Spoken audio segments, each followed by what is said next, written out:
April 1945.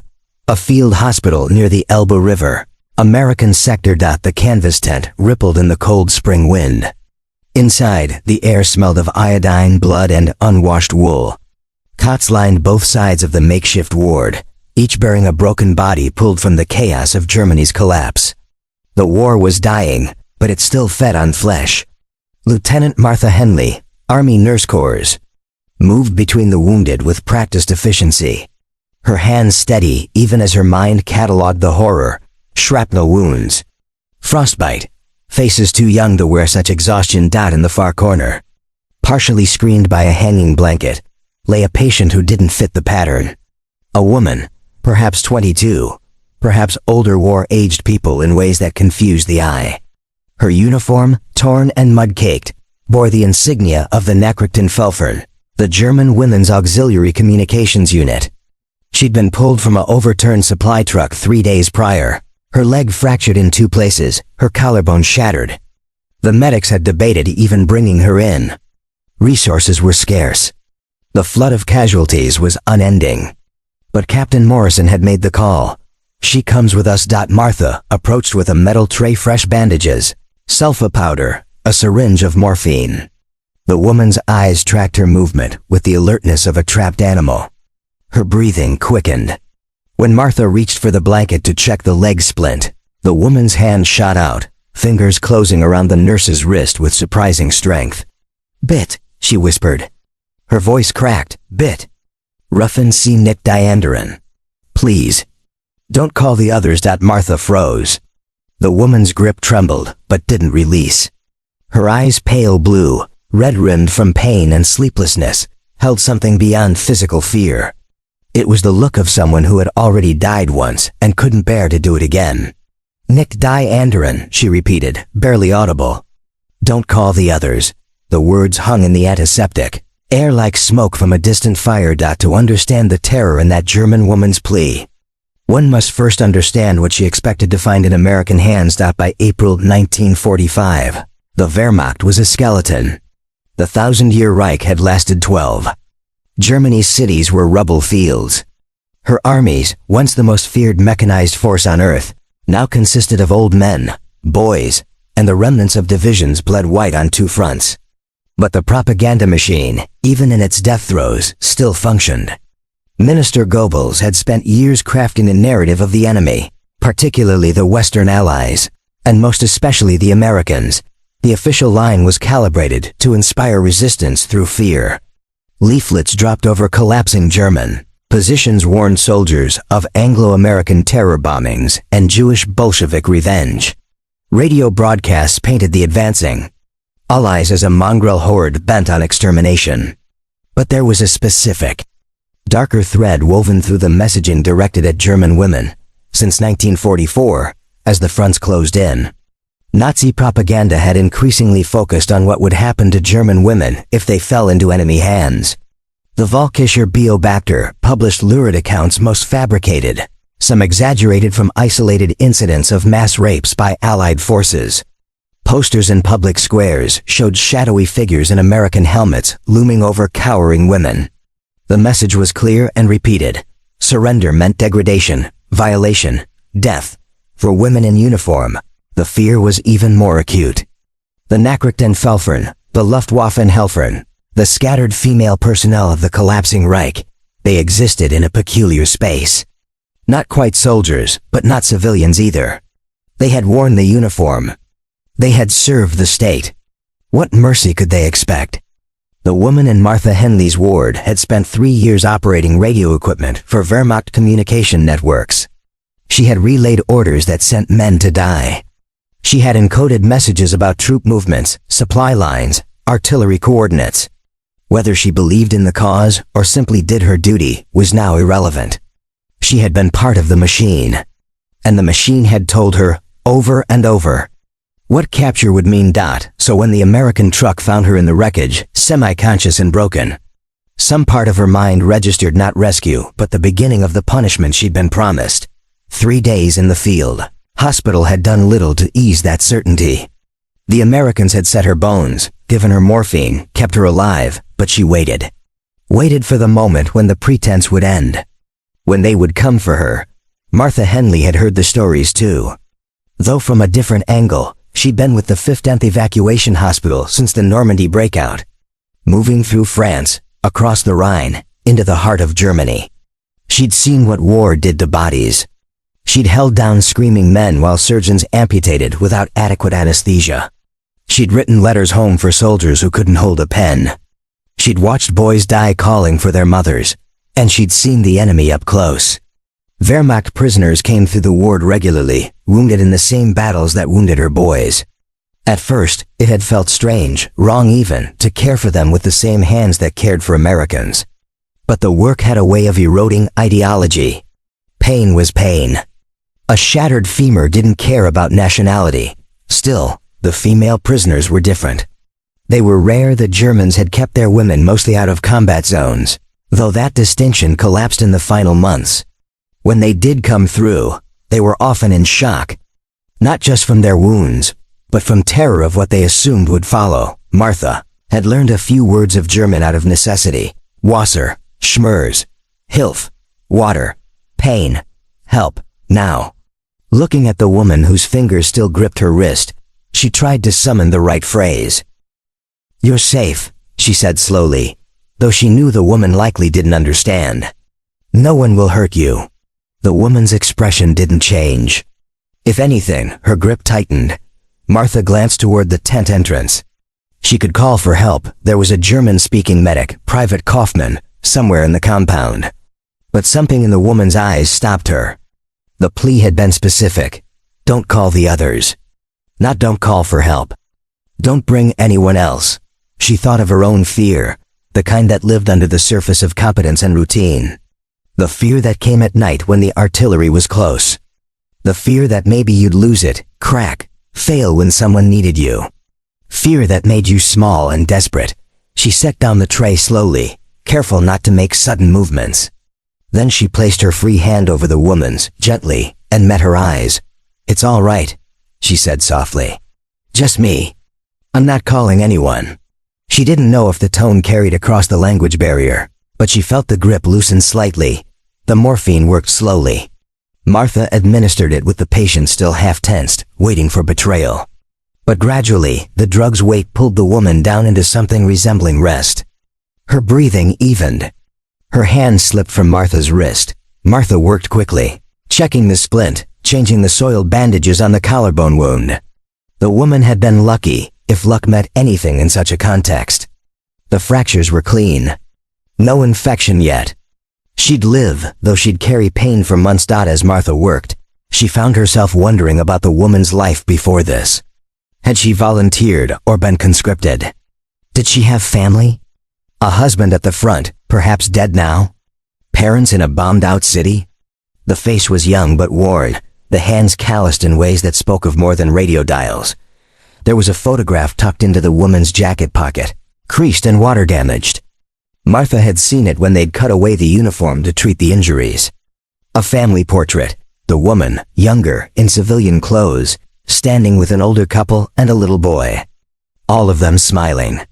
The caption on the back in careful script, Weihnachtsfest 1939, Christmas 1939. Before the world broke open. By nightfall, the ward had quieted. The day's surgeries were done. The critical cases stabilized or lost. Martha made her final rounds, checking pulses, adjusting 4 drips, offering water to those awake enough to drink. When she reached the German woman's cot, she found her awake, staring at the canvas ceiling.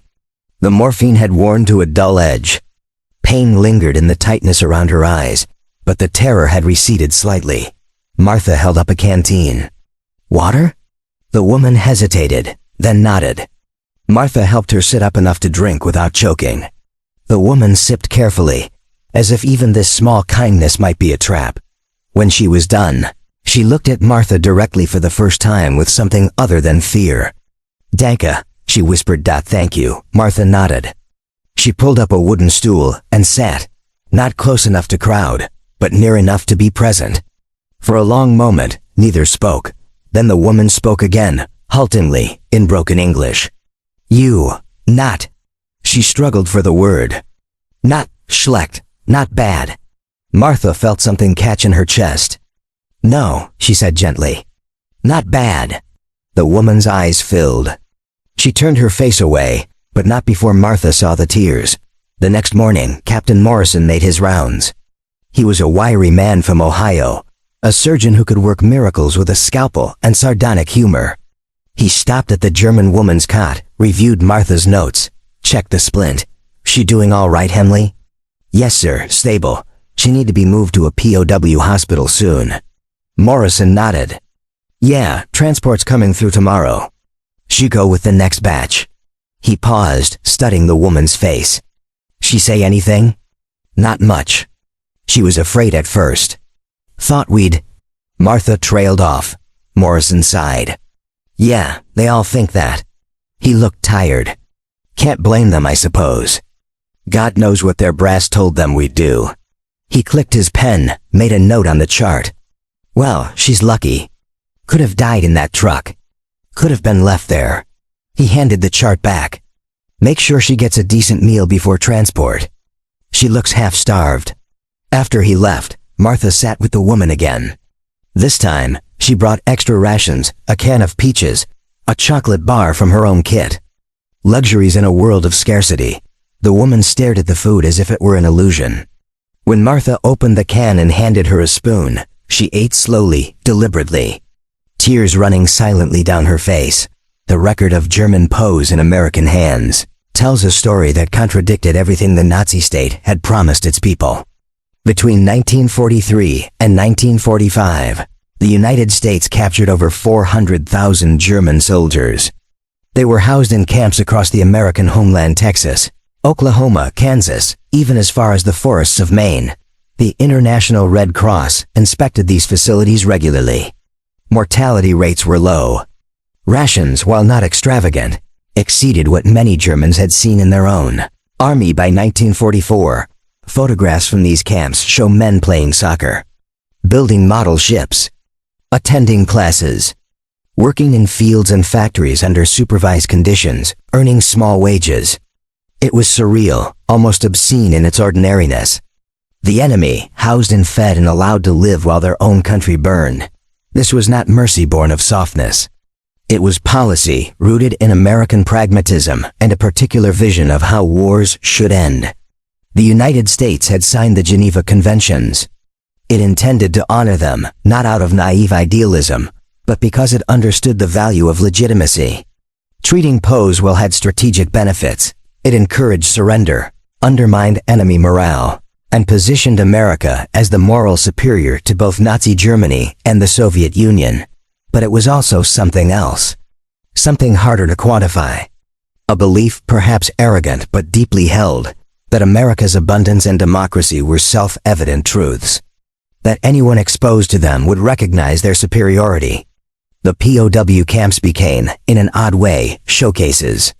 Here, the argument went, is what you were fighting against.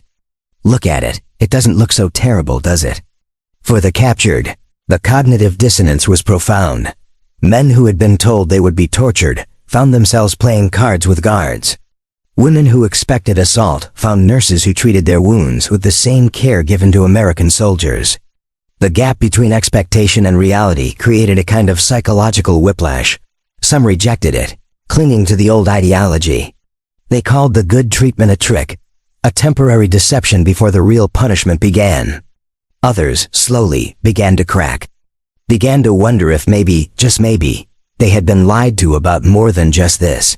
The German woman's name, Martha learned on the second day, was Anna, or at least that's what the paperwork said. Anna Schreiber, age 24, from a small town near Leipzig. No next of kin listed. The records were incomplete, half destroyed in the chaos of the retreat. Anna didn't speak much. Pain and exhaustion kept her mostly silent. But she watched. She watched Martha move through the ward, caring for the others, American, British, even other German wounded. She watched the way the staff joked with each other, the way they shared cigarettes during breaks, the way they treated the dying with gentleness. On the third day, Anna spoke again. Her English was hesitant, shaped by half-forgotten school lessons. Why? She asked when Martha brought her lunch soup, bread, an apple. Why what? Why you, kind? We are feigned enemies. Martha set the tray down. She'd been asked this before by other German prisoners. She never had a perfect answer. Because you're hurt, she said finally. That's all that matters here. Anna looked at her for a long time. At home they say America. No culture. No soul. Only money. Only matched power. Martha almost smiled. They say a lot of things at home, I imagine. They say you hurt us, do terrible things. Do you believe that now? Anna's gaze dropped to the food. I don't know what to believe. Transport came on the 5th day. A convoy of trucks heading west, toward the Rhine, toward the larger POW processing centers. Anna would be moved to a hospital facility in France, then likely to a camp in the rear areas. She'd spend months, maybe years, in captivity before repatriation. If there was anything to repatriate to, Martha helped her prepare. Anna could barely stand, even with crutches. The leg was still too damaged. She'd have to be carried to the truck. As the medics came to move her, Anna gripped Martha's hand again. Not in fear this time, but in something else. Gratitude, maybe. Or desperation to hold on to a moment of safety. Danke, she whispered again. For not calling the others. Martha understood now. That first night, Anna had thought the others meant men who would come to brutalize her. She'd thought Martha's solitary care was a temporary reprieve before the inevitable. You were never in danger, Martha said quietly. Not from us. Anna's eyes filled again. I was so afraid. I know. They told us terrible things. We believed. Martha squeezed her hand. You're going to be all right. Where they're taking you, it's safe. They'll take care of you. Anna nodded, though doubt still shadowed her face. As the medics lifted her onto the stretcher. Anna pulled the photograph from her pocket, the one from Christmas 1939. She held it out to Martha. Mean family, she said. My family, I don't know if they live, if I see them. But I want you to know they were real. I was real before. Martha took the photograph, looked at the smiling faces from a world before war. You're still real, Anna. You're still here. Anna was carried out into the pale April sunlight. Martha watched the truck roll away, dust rising in its wake. She never saw Anna Schreiber again. The photograph stayed with Martha through the rest of the war. Through VE Day, through the slow grinding work of occupation and reconstruction. Through the discovery of the camps, the real camps, the ones that revealed the true depths of what the Reich had been. That discovery changed things. It became harder to feel sympathy for the enemy when you saw Dachau, when you saw Buchenwald, when you understood the industrial scale of the horror. But Martha kept the photograph. Years later, she would try to explain why to her daughter. They were sitting in a kitchen in Pennsylvania, 1963, and the daughter had found the old wartime photo album. She'd seen the picture of the German family, the inscription on the back. Why did you keep this, Mom? Martha had looked at the photograph, at Anna's young face before the war. Because she was so afraid, she said finally. And I needed to remember that. Even the enemy can be afraid. Even they can be lied to. Even they are human. But after what they did, yes, after what they did. That's why it matters. Not to excuse it, but to remember that it was humans who did it. Not monsters, people. People who were lied to, who believed the lies, who became part of something monstrous. And if it could happen to them. She didn't finish the sentence. She didn't need to. The question of what happened to Anna Schreiber after the war is impossible to answer with certainty. Red Cross records show a prisoner matching her description was transferred through several camps before repatriation to the Soviet-occupied zone in late 1946. Whether she found her family, whether she rebuilt a life, whether she even survived the chaos of post-war Germany, these are mysteries sealed by time and lost documents. But her fear, that moment in the field hospital tent when she gripped a stranger's wrist and begged her not to call the others, that fear was real, and it was shared by thousands. The records tell us that German female prisoners, when they realized they would not be harmed, often broke down. The relief was overwhelming. Some described it later as the first moment they understood they had been living inside a lie. Others clung to the ideology, even in the face of kindness, unable to reconcile reality with what they'd been taught. But all of them, in one way or another, had to face the gap. The gap between what they'd been told and what they found. Between the propaganda and the reality of American G is sharing chocolate. Of nurses who treated wounds without asking for loyalty first. Of a system that, for all its flaws, tried to honor the basic humanity even of enemies. There is a symbolic weight to that first offering of food. The can of peaches.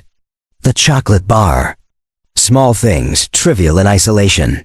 But in the context of a starving, collapsing Germany, they carried freight beyond nutrition, that by 1945, Germany was a land of hunger. The average civilian ration in German cities had fallen to less than 1,000 calories a day. Soldiers on the Eastern Front were subsisting on horse meat and black bread.